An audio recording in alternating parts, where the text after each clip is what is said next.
Assalamualaikum warahmatullahi wabarakatuh. My name is Siska Izmi A from 8th class, and today I want to present my paper entitled The Implementation of Self-Assessment in the Teaching of Reading for the 8th grade students of junior high school.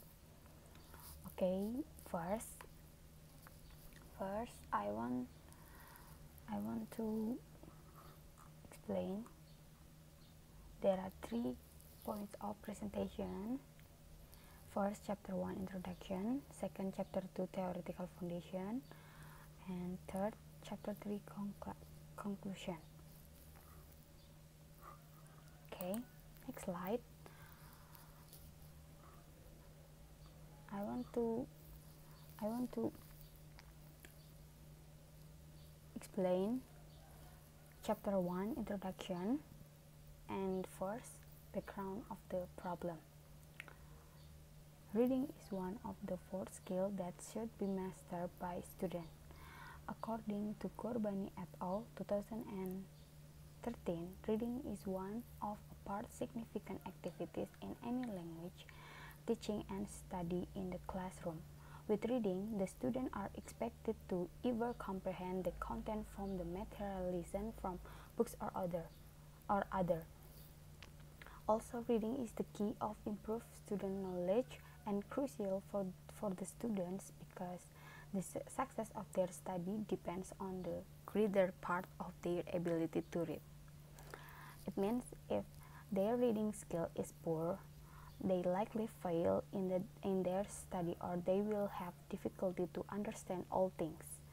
Then if they have a good ability in reading, they will have a better understanding in their study. But most of students consider that reading is the difficult skill. And it is common that the assessment of students' study is clearly determined by the teacher, whether the result is success or not. Therefore, the teacher is not just teaching, but also makes students understand the materials that given by teachers, and the teacher should be know how to evaluate the student properly. And to evaluate the student, the teacher need an assessment, right? And according to Black et al. 2004, assessment for learning is assessment that helps students identify the strengths and weakness of their performance so that they can improve their achievement through appropriate assessment. Accurate and effective assessment is needed due to ensure that the instructional program meet learner needs. Besides, the teacher has to realize that the assessment is important for learning process. For improving reading skill, there are many evaluation techniques. One of the evaluation techniques is using self-assessment. Okay, next slide. Identification of the problem. Okay, I have a question, or based on the background of the problem, the writer identified the problems of the study as follows. How is the implementation of self-assessment in the teaching reading for the 8th grade students of junior high school? Okay, just one. And then next slide. Chapter 2 theoretical foundation and steps of discussion.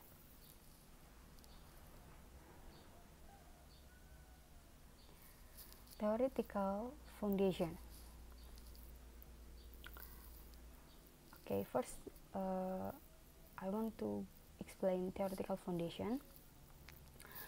There are 2 points: is self-assessment and reading. First, I want to explain self-assessment itself.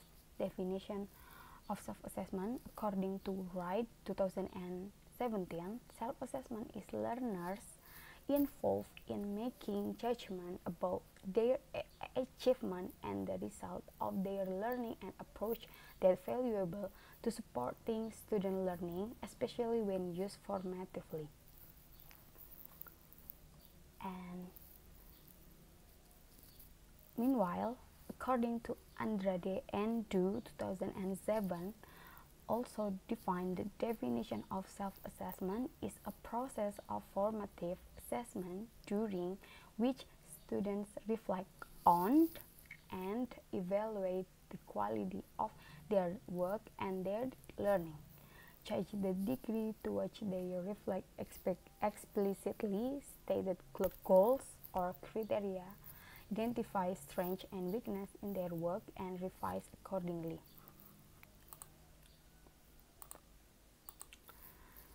And last, according to Bing 2016, state self-assessment makes students aware of their own work and motivating students further revision. Okay, next slide. According to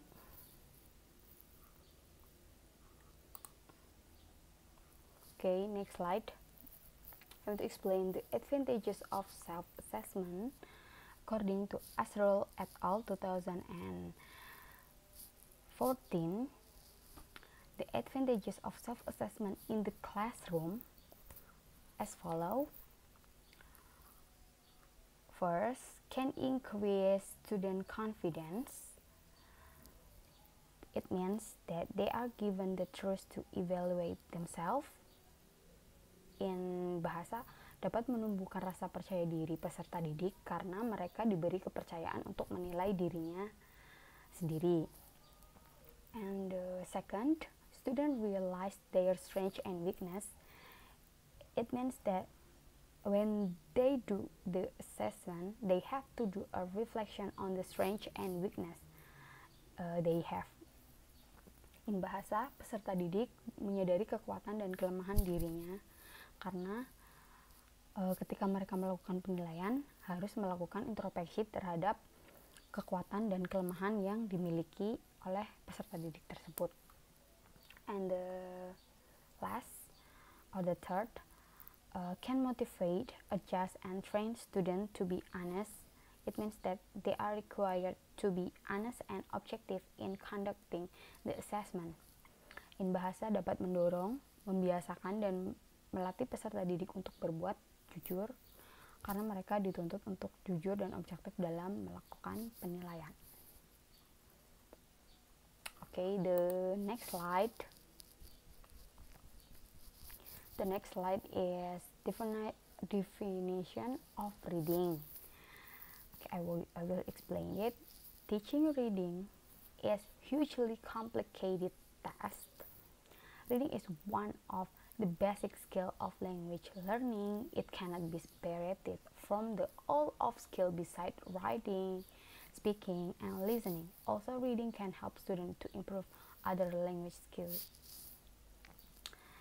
And according to Grabe and Stoller 2013, they state reading is describe the meaning of the text and interpret information with appropriately.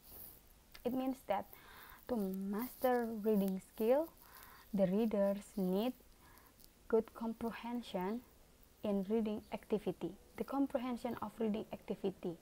The reader not only know about the code of the reading text, but also must be understand the all meaning from the text. And the second,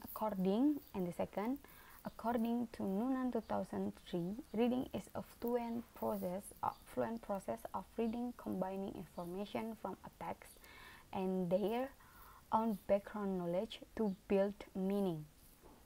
Meanwhile, and last, according to Patel and Jane 2008, state that reading is an important activity in life with which one can update his or her knowledge. Reading skill is an important tool for academic success, reading is the most important activity in language class. Reading is not only a source of information and pleasurable activity, but also as a means of consolidating and extending one's knowledge of the language. Reading is very necessary to widen the mind, gain an understanding of the foreign culture.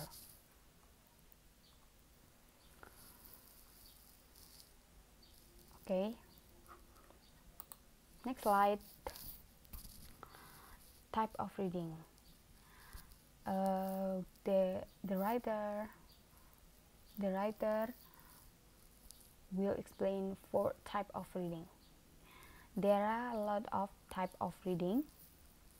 According to Patel and Jane 2008, the type of reading as follow: intensive, extensive, loud, and silent. First, intensive reading. Intensive reading is related to further progress in language learning under the teacher guidance. Intensive reading will provide a basis for explaining difficulties of structure and for extending knowledge of vocabulary and idioms. And the second, extensive reading. Extensive reading is used to obtain a general understanding of a subject and includes reading longer texts for pleasure. The purpose of extensive reading will be to train the students to read directly and fluently in the target language for enjoyment without the aid of the teacher. And the third, loud reading. Loud reading is basic form of classroom organization and discipline. In reading aloud, the students are confronted with written sentences which haven't spoken before. The aim of reading aloud is the achievement or better speaking ability and the pronunciation of the students. And the last, or the fourth, silent reading. Silent reading is a very important skill in teaching English.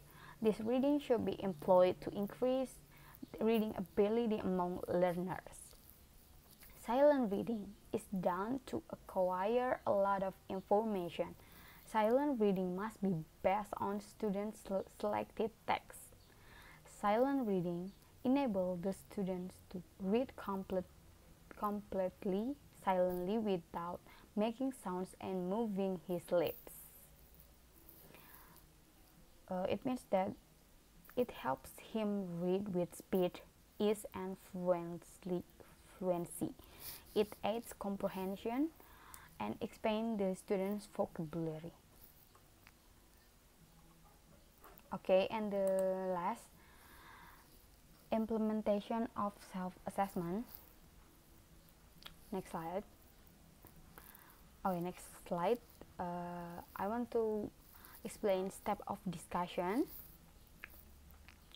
There are 1 point that is implementation of self-assessment, and I will explain it. Okay, implementation of self-assessment. Self-assessment is based on clear criteria and in objective way. Therefore, according to Asrul et al. 2014, self-assessment by students in class needs to be done through the following steps as follow.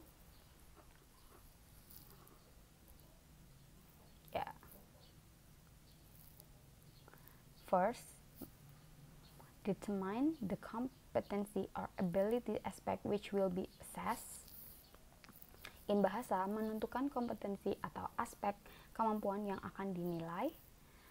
And second, determine the assessment criteria which will be used. Menentukan kriteria penilaian yang akan digunakan. And 3, formulate an assessment format which can be in the form of scoring guidelines, a checklist, or a range scale. In bahasa, merumuskan format penilaian dapat berupa pedoman penskoran, daftar tanda checklist, atau skala rentang. And 4, asking student to do a self-assessment. in bahasa meminta peserta didik untuk melakukan penilaian diri. And the fifth, the teacher examines a random sample of assessment result to encourage students to always do a careful and objective self-assessment. In bahasa, guru mengkaji sampel hasil penilaian secara acak untuk mendorong peserta didik supaya senantiasa melakukan penilaian diri secara cermat dan objektif. And the last, delivering feedback to students based on the result of the study toward the sample assessment result taken randomly. In bahasa, menyampaikan umpan balik kepada peserta didik berdasarkan hasil kajian terhadap sampel hasil penilaian yang diambil secara acak.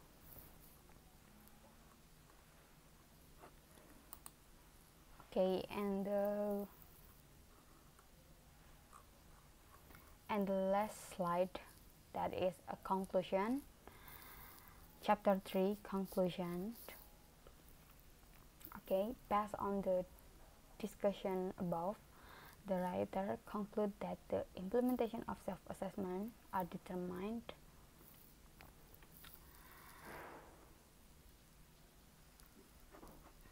based on the discussion above. The writer concludes that the implementation of self-assessment consists of six points. They are determine the competency or ability aspect which will be assessed, determine the assessment criteria which will be used, formulate and assessment format which can be in the form of scoring guideline, a checklist, and a range scale, and asking students to do a self-assessment. The teacher examines a random sample of assessment result to encourage students to always do a careful and objective self-assessment, and delivering feedback to students based on the result of the study towards the sample assessment result taken randomly. Okay, that's all. And for the suggestion,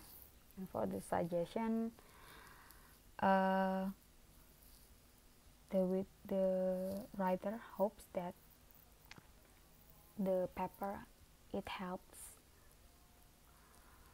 the students or the teacher, and teacher can apply this assessment to know the student's strength and weakness, and also student can apply this assessment to realize their strength and weakness by themselves, of course.